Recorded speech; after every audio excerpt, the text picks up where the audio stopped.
बिस्मिल्लाहिर्रहमानिर्रहीम। ये हैं जी मारखोर, या इसको उड़ियाल कहते हैं। मारखोर वैसे कहा जाता है एक और नस्ल होती है, ये उड़ियाल और नस्ल होती है।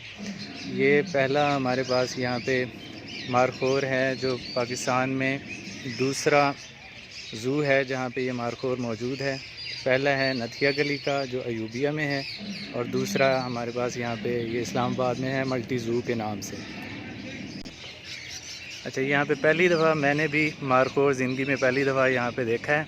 ठीक है, नथियागली में एक है जो कि हमारा नेशनल पार्क है, और ये प्राइवेट पार्क है जो कि इस्लामाबाद B17 में है। यहाँ पे आप देख सकते हैं ये मारखोर।